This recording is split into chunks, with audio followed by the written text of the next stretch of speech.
Итак, уважаемые телезрители и радиослушатели, мы в прямом эфире. Это программа «Якутск сегодня». Мы выходим одновременно и на телевидение, и радио Титим Саха-радиота, НВК Саха. Режиссеры Мария Сунхалдырова и Николай Слепцов. У микрофона сегодня в студии редактор Юрий Сергеев. Здравствуйте. В нашей сегодняшней передаче. В конце февраля текущего года в Национальной библиотеке Республики Саха-Якутия в историческом зале состоялась презентация новой книги «Ветви одного древа». Автор идеи Светлана Андреева и руководитель проекта Иван Андреев. Презентация историко-краеведческого издания «Ветви одного древа» прошла на очень высоком уровне. Книга об истории одной семьи из рода Ивановых Сыромятниковых, славных сыновьях легендарной Татинской земли. Ну, сегодня я представлю гостя нашей сегодняшней передачи. Это автор идеи, автор-составитель книги, заслуженный работник народного хозяйства Республики Саха-Якутия, член Союза журналистов России, почетный гражданин Анабарского района Светлана Федоровна Андреева. Здравствуйте, Светлана Федоровна. Добрый день, дорогие телезрители и радиослушатели. Да, вот сегодня, накануне Международного дня 8 марта, Женского дня, мы, конечно, попросим Светлану Федоровну рассказать, конечно, и 4 братьях Ивановых. Так, я думаю, что, наверное, более доскональнее, более подробнее все-таки вы расскажете вот о своем, дедушке, бабушке, да, вот их родичах. Вот они все родом из Татинского Улуса, да, района. Поэтому здесь в нашей сегодняшней передаче, уважаемые телезрители и радиослушатели, я думаю, что если у вас какие-то вопросы возникнут Светлане Федоровне, то, пожалуйста, звоните на телефон 32 2066, еще один телефон 32 11 66. Ну что ж, Светлана Федоровна, я уже сказал, что состоялась презентация. Это, я сказал бы, очень красочной такой историко-краеведческой книги, этого очень, я бы сказал, уникального издания, да, для читателей нашей республики. Вот. И все-таки это не случайно, наверное, все-таки, да? Я думаю, вам надо сейчас представить слово. Пожалуйста. Вы хотели сказать, что не случайно презентация состоялась в историческом зале? Да, в историческом зале, и вообще к этой книге такое вот внимание большое общественности. В историческом зале библиотеки мы провели специально, потому что самый младший из братьев, Виктор Егорович Кузьмин, в 80-х годах был назначен директором тогда еще Республиканской научной библиотеки. Пришли на презентацию поздравить и музыканты оркестра. Виктор Егорович является отцом-основателем и организатором оркестра национальных инструментов. И в этот вечер в честь братьев, всех 4 братьев Ивановых, звучали волшебные звуки хомуса, крымпа, танксыра под управлением главного дирижера, заслуженного деятеля искусств республики Николая Павловича Петрова. Оркестранты нам подарили прекрасную музыку. Да, вот вы сказали перед эфиром, что книгу практически вы, как автор, составитель этого проекта, один из авторов нескольких статей, да, почти год ушел, да, вот на собирание этих. Что вас побудило к изданию вот этого уникального труда, я бы сказал так? Я хочу сказать, что над книгой я работала не одна, в соавторстве, с очень уважаемым человеком, писателем красноярским, литературным редактором Николаем Алексеевичем Юрловым, который все-таки согласился, проникся нашей богатой историей и захотел работать, принять участие в этой книге. Делать книгу о роде, вроде бы тема известная, но в то же время очень сложная. У нас очень большое древо, разветвленное. Мы полностью погружались в историю. Все события происходили на историческом фоне. И, много работали и в архивах много работали с подшивками газет. Но побудительным мотивом все-таки к написанию книги была рукопись моего отца, воспоминания моего отца Федора Федоровича Иванова, которую он написал в 1985 году. Можно сказать, он пытливо собирал, ездил к родственникам в Татту, родом, значит, по отцовской линии мы Тистяховы, и он всегда при любом малейшем случае выпытывал у родственников, как жили его родители, что было. И поэтому он успел написать свое воспоминание, а распечатал его через пишущую машинку на 34 листах только в 1986 году. К сожалению, 17 декабря 1986 года мой отец в возрасте 59 лет умер. Но я считаю, он сделал свою основную работу.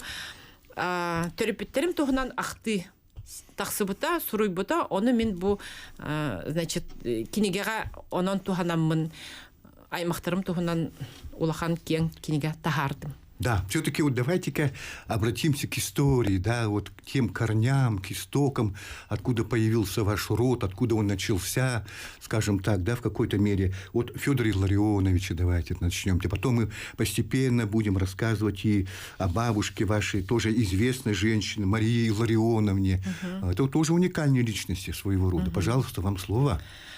Ну, прежде чем написать книгу «Ветви одного древа», мне надо было изучить наше генеалогическое древо. Вот. И я его все-таки составила. Основываясь на тех документах, которые оставил мой отец, и продолжил его дело, его брат Константин Никитич Гурьев.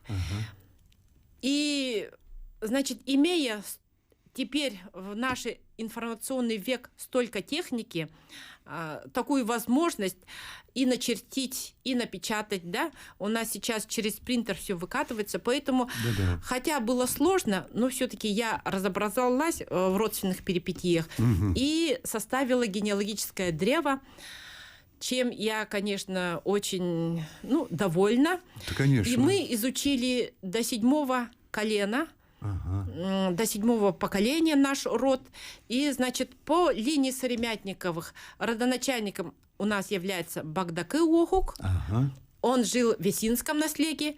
Есинский наслед, значит, это он издавна обживался людьми еще в 17 веке.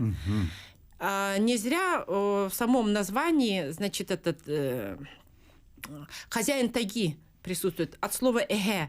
Значит, тайга там изобиловала дичью, пушными зверями. В реках и озерах водилось полным-полно рыбы, и там жили зажиточные купцы.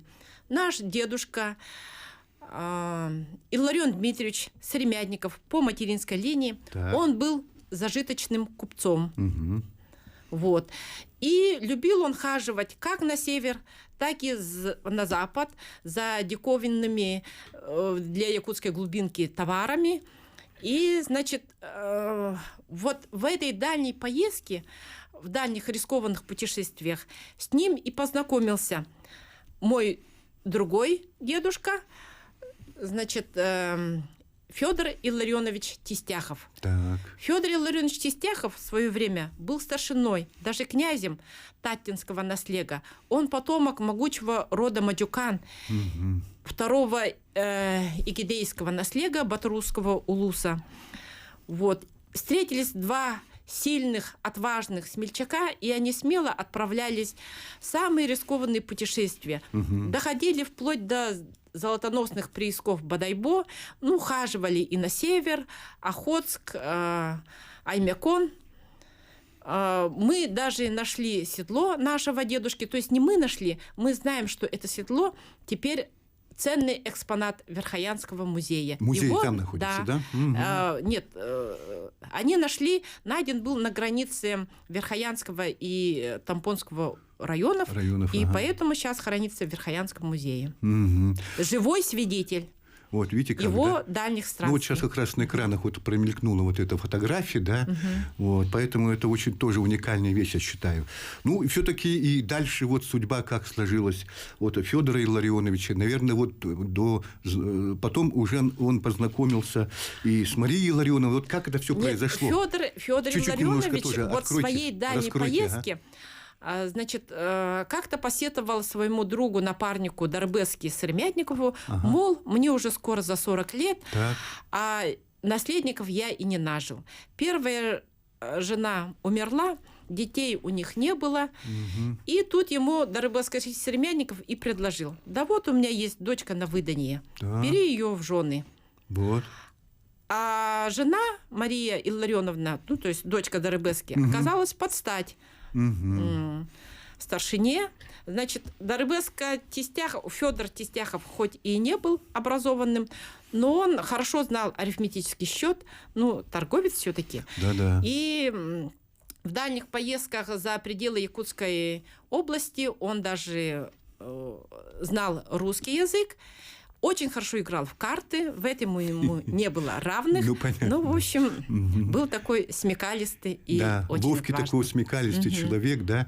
И вот, значит, они вот как-то, ну, в общем-то, решили, видимо, соединить судьбы, да, в конце концов.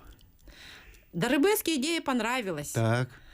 А Мария Илларионовна тогда имела 4 класса образования, Ага. церковно-приходской школы в селе Кресхальжай. Вот. И как образованная девушка, она была делегирована на первый всеякутский съезд женщин Вот, кстати в говоря, это 1925 очень году да, от Баягантайского да, это исключительное событие все-таки в ее жизни, да, Да. скажем так, малограмотная женщина, да, молодая тогда еще девушка, да, 20 лет, наверное, еще и не было, скорее всего. Вот она оказалась в гуще событий, да, и вот все-таки встреча с Платоном Алексеевичем Аюнским, да, и все-таки она что-то по-новому, наверное, в себе нашла, какие-то качества, и вообще вокруг мир совсем, наверное, изменился, правда? Ведь так же произошло, наверное. Вот эти факты, подробности о нашей бабушке Марии Илларионовне мы узнали только в 1986 году, получив да. рукопись отца, где отец Так. все написал про свою мать. Значит, Константин Никитич Гурьев, прочитав о своей матери, о своей родной матери, он тут же поехал в Волбу и успел встретиться с Агафьей Феоктистовной Сосолятиной, второй делегаткой от Баягантайского улуса в Волбу поехал, и все у нее разузнал. Таким образом, мы узнали, что там на съезде поднимались вопросы здравоохранения женщин и ребенка. Также они интересовались проблемами народного образования, участия в общественной жизни. Но самым поразительным для делегаток было то, что, приехав в город Якутск, а они добирались 2 суток, 2 ночей на санных повозках, на лошадях с Байгантайского улуса до Якутска, увидели здесь улицы, освещенные электричеством, дома. Значит, это вообще было для них удивление, удивление, конечно. Это впервые увидели да? электричество, да, Но, конечно. Видите как? И, значит, их поразил синематограф Приютова. Ага. Делегатам показали немое кино. Вот. Ну Они да. побывали в магазинах, увидели горожан, одетых по моде. Все их поразило. Но самым памятным для Марии Илларионовны оказалась встреча с ее земляком Платоном Алексеевичем Аюнским, Да-да. с пламенным революционером, будущим основоположником якутской советской литературы. Ага. Ну что ж, у нас времени совсем немного остается, да, вот до конца эфира, Светлана Федоровна.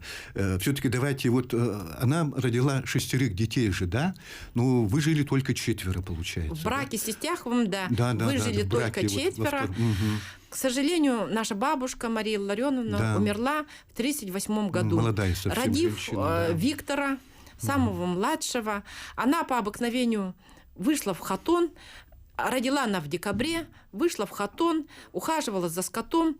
В январе она простудилась, слегла и больше не встала.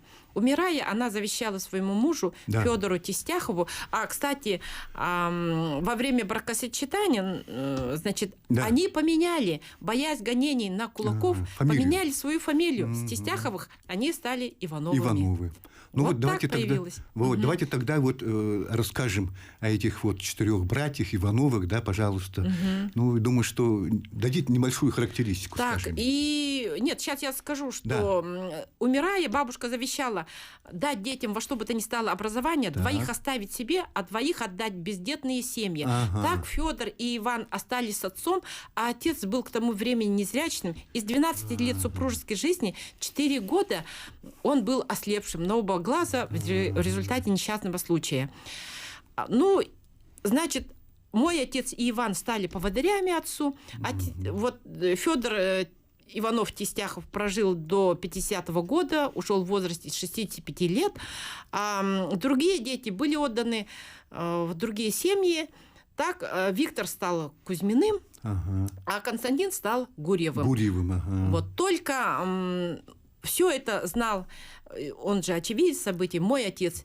Когда ушла мать, ему не было 11 лет, и, отслужив армию, он воевал на Восточном фронте, мой отец. Выучившись в Омском сельскохозяйственном институте, он в первую очередь разыскал своих братьев. Конечно, он их уговаривал поменять фамилии, но в знак благодарности людям, которые их воспитали, один остался Кузьминым, другой остался Гурьевым. Да, вот хочу назвать, это ученый-зоотехником, потом стал Федор Федорович Иванов. Да, это мой отец.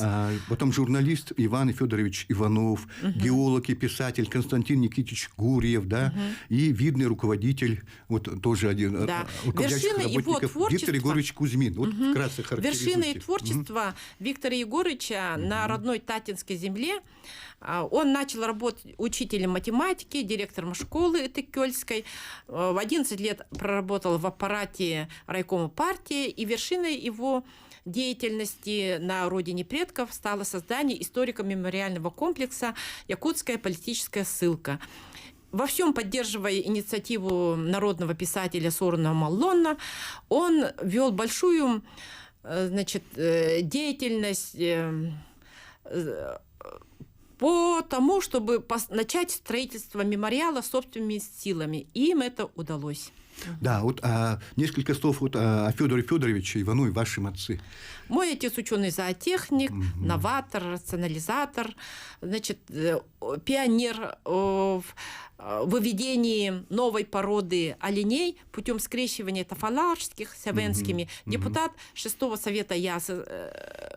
созыва ЯССР. Верховного Совета Совета, 6-го созыва. Ну, вкратце это все. Жил сперва работал в Татинском районе, но потом его по решению райкома партии перевели в Тампонский район, где он и проработал до конца и геолог, писатель Константин Никитич Гурьев. Константин Никитич Гурьев – это 3-й брат. Давайте я скажу о 2-м брате, Иван Федорович. В народе все его знают Уйбан Баня, известный журналист, обладатель 2 премий «Золотое перо». Он всю свою жизнь посвятил исследованию участия якутян в Великой Отечественной войне. И его труды он при жизни не успел издать. При жизни издал только 4 документальные книги, написал сотни публицистических статей об участии якутян в войне, но его труды продолжил родной брат Константин Никитич Гурьев, систематизировав и опубликовав поименный подвиг 817 офицеров якутян. А Гурьев – заслуженный геолог республики, почетный гражданин Кобяйского района, автор более 10 книг, первооткрыватель серебро-полиметаллического месторождения Хатайдох. И... Это в Кобяйском Лусе, по-моему, да? И, конечно, он также в соавторстве с Колосовым Лазаревым издал книгу «Исполины ледникового периода». Ну что ж, я хочу сказать, конечно, Светлана Федоровна, что действительно то, что вы как автор, составитель книги, «Ветви одного древа», это уникальная книга, я считаю. Что, кстати, сколько экземпляров-то? 500 экземпляров. 500 экземпляров, да. Я еще думаю, есть. Еще есть, да? Обращайтесь, кому надо. Ну что ж, уважаемые телезрители и радиослушатели, у нас сегодня в студии гостила и так вот рассказала о своей книге. Уже все? «Ветви, да, вот одного древа». Вот наш заслуженный работник народного хозяйства Республики, член Союза журналистов Светлана Федоровна Андреева. Спасибо вам за участие в передаче. Спасибо вам. Успехов ваших творческих новых изданий. А можно я скажу коротенько Все, о нашей бабушке? уходим с эфира. Спасибо, Всё. Светлана Федоровна. До свидания.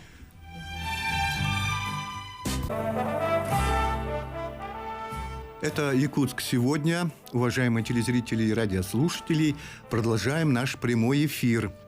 В республике, как и в городском округе Якутск, продолжается подготовка к предстоящим на будущей неделе с 15 по 17 марта этого года проведения голосования на выборах президента Российской Федерации.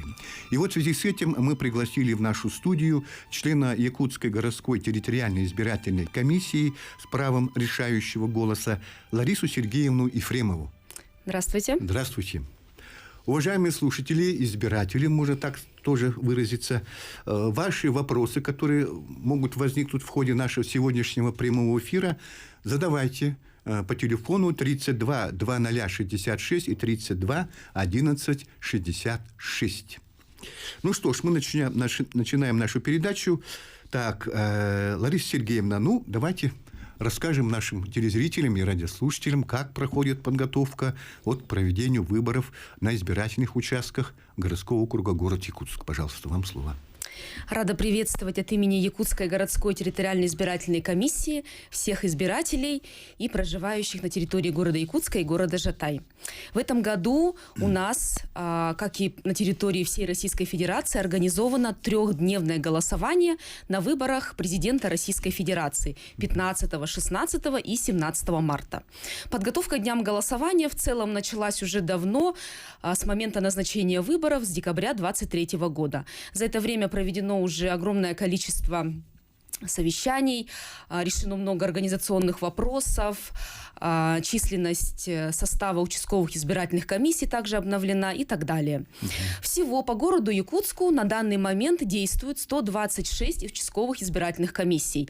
Из них 121 комиссия находится на территории города, 3 комиссии находятся на территории города Жатай, и 2 комиссии являются временными и образованы в медицинских учреждениях. Так, в настоящее время с 6 марта, то есть сегодняшнего дня, все 126 участковых избирательных комиссий открыли свои двери для избирателей. С 6 по 11 марта участковые избирательные комиссии будут работать как пункты приема заявлений для голосования по месту нахождения на данный момент. В целом, конечно же, работа комиссии будет продолжаться вплоть до окончания голосования, то есть до 18 марта. Ну что ж, уважаемые телезрители и радиослушатели, если есть какие-то вопросы, пожалуйста, задавайте члену ТИК городского округа город Якутск Ларисе Сергеевне Ефремовой 32 2066 и 32 11 66. В начале текущего года в городе Якутске произошло переименование улицы автодорожной, в проспект имени Михаила Ефимовича Николаева. Что необходимо предпринять жителям этой улицы, этого проспекта, чтобы принять участие в выборах президента Российской Федерации? Такие вопросы поступают и к нам тоже. Да, на самом деле этот вопрос поступает достаточно часто, он является сейчас актуальным. Сейчас, на данный момент, переименование улицы не является основанием для отказа в голосовании. То есть те граждане, у которых местом постоянной регистрации является улица автодорожная, они могут также на общих основаниях подойти на участковую избирательную комиссию и при предъявлении паспорта проголосовать. Уже в списке избирателей будет указана не улица автодорожная, а проспект Михаила Ефимовича Николаева. То есть никаких дополнительных заявлений приносить не нужно. Вы просто приходите с паспортом и голосуете. Все понятно. Давайте все-таки те, кто не имеет, скажем, прописку в городе Якутске, что в этом случае сделать избирателям? Для удобства жителей на всей территории Российской Федерации действует проект «Мобильный избиратель». Что это означает? Что любой гражданин Российской Федерации может проголосовать в том избирательном участке, на котором он хочет проголосовать. Ну, да. То есть заявление о голосовании по месту нахождения можно подать, во-первых, в Якутскую городскую территориальную избирательную комиссию. Это здание мэрии города Якутска, Ленина, 15, кабинет 103. Также можно подать заявление с сегодняшнего дня по 11 марта во все участковые избирательные комиссии, их 126, как я сказала. Можно подать через госуслуги, для кого будет так удобно. И также можно подать через любой офис МФЦ. То есть вы приходите, подаете заявление и будете голосовать там, например, где у вас командировка, где вы будете рядом с работой, например, либо рядом с местом жительства. Если у вас регистрация в Улусе, в районе, да. либо, например, в другом городе Российской Федерации. То есть есть такая возможность. Хорошо. Вот на территории города Якутска реализуется проект «Информ УИК». Вот. И люди спрашивают, что за проект, да, и с какой целью он проводится? Действительно, на территории Российской Федерации 17 февраля действует такой проект, называется «Информ УИК». Это означает, что члены наших участковых избирательных комиссий, мы их называем обходчики, они совершают поквартирный обход всех домовладений. То есть они, наши уважаемые члены комиссии, постучатся в каждую дверь, в каждую квартиру, и проведут работу по информированию избирателей. То есть они проинформируют избирателей о том, на какой избирательный участок им подойти, в какое время им можно будет подойти. Можно будет узнать о том, как подать заявку на голосование вне помещения, то есть если есть уважительные причины. Как показывают результаты данного проекта, действительно, многие горожане даже не знали о том, что выборы будут проводиться, о том, что они будут трехдневные. И поэтому мы очень рады и довольны тем результатам, которые показывает работа по проекту «Информ УИК». И хотелось бы сказать, что завтра эта работа уже завершается, и я так думаю, уже практически во все двери члены наших комиссий уже постучались. Вот буквально может выйти даже минуты, да, вот Да.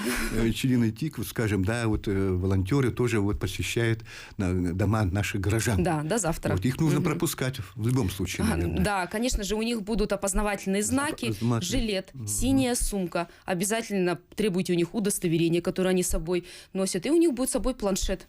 Угу. А вот будет ли организовано голосование на дому, ну, тем, кто физически не может, конечно, да, вот подойти на избирательный участок?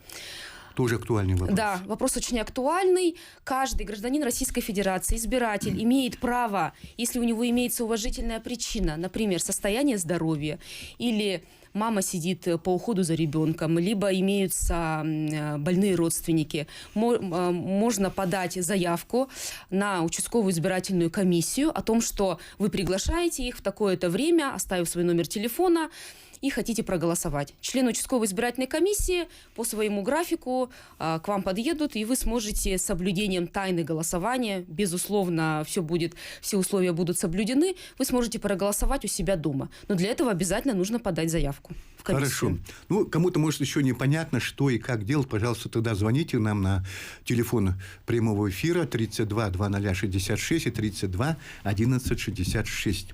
Ну что ж, вот, а как можно узнать адрес своего избирательного участка? Вот, ну и, конечно, как связаться с избирательными участками? Мы приглашаем всех избирателей пройти на наш сайт в сети интернет yaktik.ru. Наш замечательный сайт очень информативный. Все актуальные новости, информацию вы можете узнать на нашем сайте. Кроме того, в разделе «Адресная книга», если вы пролистнете первый лист до конца, в разделе «Адресная книга» вы сможете ввести адрес, дом и свой корпус, и увидите номер избирательного участка, на который вам подойти по месту постоянной регистрации, и номер участковой избирательной комиссии, телефон участковой избирательной комиссии, адрес. Так, ну и, конечно, вот средства массовой информации, как будет освещаться вот процесс голосования вот уже в этом году на этих федеральных выборах в Якутске? Да, процесс голосования обязательно будет освещаться аккредитованными СМИ. СМИ аккредитуются у нас, соответственно, в Центральной избирательной комиссии Республики Саха-Якутия. Средства массовой информации и федеральные, и республиканские, и городские печатные издания также будут информировать о ходе голосования. В том числе мы, конечно же, информирование будем проводить на нашем сайте yaktik.ru и на сайте Центральной избирательной комиссии Республики Саха-Якутия. Также полностью информация будет освещаться. Хорошо. Ну вот, если у человека нет, скажем, паспорта пока, да, вот, ну, сдал на получение, скажем, нового документа по возрасту, такое тоже бывает. Как он может тогда проголосовать?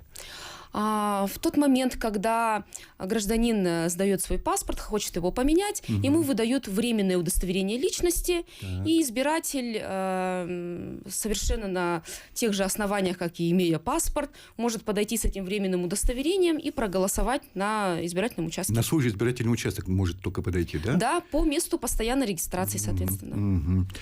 Вот. Ну, а кто, например, как будут голосовать те, кто в эти дни находится на, скажем так, стационарном лечении, да, вот, в медицинских учреждениях? А те, кто находится в медицинских учреждениях, у нас организована работа таким образом, что медицинские учреждения подают списки избирателей, списки тех пациентов, которые находятся у них на стационаре. И, соответственно, уже участковая избирательная комиссия, приняв такие заявки о голосовании вне помещения для голосования, могут подъехать уже по своему графику и обеспечить голосование для всех пациентов медицинского учреждения. То есть такая возможность имеется также. Тоже, в общем-то, там возможность есть. Да, конечно. Самое главное, чтобы медицинское учреждение подали соответствующие заявки с фамилиями, именами, отчествами голосующих. Но такие заявки сейчас пока еще не поступали? Да? Пока, да, этот вопрос отрабатывается еще. Отрабатывается еще, да. Вот, конечно, ну, самый главный вопрос, наверное, вот все-таки вот списки избирателей, да, вот они, наверное, сейчас работа подходит уже к концу, да, вообще как вот бывают некоторые сложности, ведь возникают иногда на избирательных участках во время уже голосования, скажем так. Списки избирателей, они уже на данный момент подготовлены. Так. В каждом избирательном участке уже лежит список избирателей, с которым каждый избиратель может подойти и ознакомиться. Ознакомиться может? Да, можно ознакомиться по времени работы участковой комиссии, соответственно.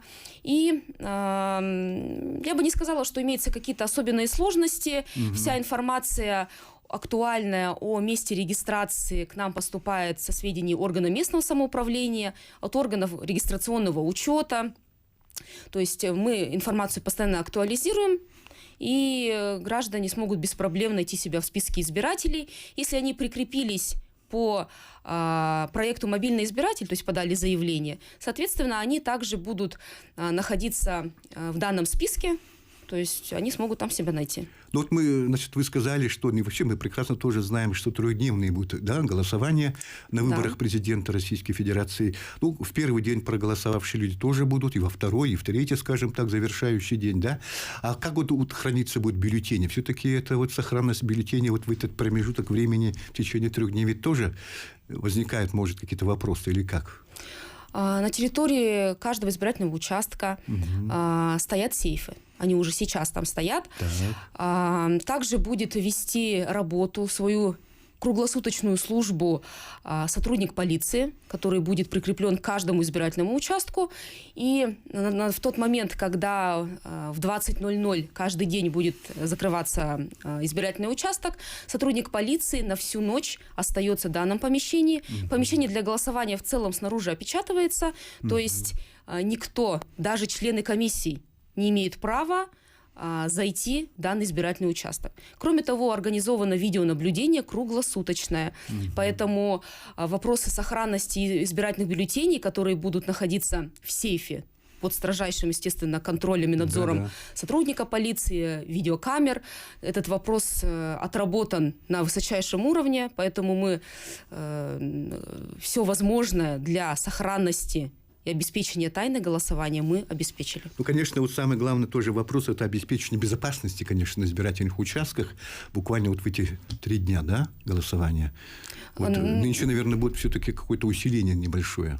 Безопасность, конечно же, обеспечивается сотрудниками полиции, сотрудниками Росгвардии. Все экстренные службы также будут находиться в усиленном режиме работы. Телефоны все мы знаем. Телефон Якутской городской территориальной избирательной комиссии 40 80 97, уважаемые зрители и слушатели. Вы можете по данному телефону звонить. Телефон многоканальный. Он будет работать и ответить мы сможем на все ваши возникающие вопросы. так про экстренную службу сказала. Ну, соответственно, Центральная избирательная комиссия республики также постоянно будет на связи, горячая линия будет постоянно работать, поэтому по всем возникающим вопросам мы ждем ваши Вот. вопросы. Ну что ж, у нас осталось буквально несколько минут.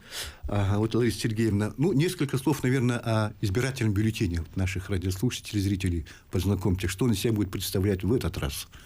Избирательный бюллетень, он стандартной формы. Будут указаны кандидаты в президенты Российской Федерации, краткая информация о них, фамилия, имя, отчество. Необходимо будет избирателям, как обычно, поставить любой знак в квадрате напротив желаемого кандидата. Именно в квадрате нужно будет ставить знак, чтобы бюллетень был признан действительным. Вот. Также бюллетень будет оснащен специальным знаком, маркой. То есть на каждом бюллетене обязательно будет подписи 2 членов комиссии, печать и специальный знак марка, что будет означать, что этот бюллетень действительный, он прошел проверку нами, и действительно вы имеете право по нему голосовать. Да, ну, конечно, бюллетень будет считаться недействительным, если такого не будет какого-то, да, знака определяющего. Конечно, конечно. Любого из которых я перечислила, да. Поэтому здесь, конечно, таким образом. Ну, вот такой еще вопрос, конечно, наверное, тоже один из тоже самых актуальных все-таки. Как вы думаете, вот нынче вот депутаты, молодежь, например, да, вот, скажем, ну, должны уже проголосовать на том месте, где они находятся в данное время, скажем, да, в течение вот этих 3 дней голосования. Вы имеете в виду... Да, которые заранее уже дали вот эти заявки, да, например, что вот, например, если куда-то выезжает в Улусы куда-то, там они тоже, в общем-то... Да, конечно, заявления могут подать избиратели. Сейчас уже есть время. Конечно, время еще есть. До 11 марта, пожалуйста. Мы до ждем... понедельника. Да, мы ждем ваши заявления, да. Также на госуслугах можно подать. На Такое госуслугах заявление. в обязательном порядке. Да. Ну, что вы хотели бы пожелать своим коллегам и избирателям вот, столицы нашей республики, вот, Лариса Сергеевна? Хотелось бы пожелать нашим уважаемым избирателям активности, позитивного настроя, внимательности, чуткости. Кроме того, пользуясь случаем, хотелось бы от имени Якутской городской территориальной избирательной комиссии поздравить прекрасную половину нашего человечества с наступающим прекрасным весенним праздником, Международным женским днем.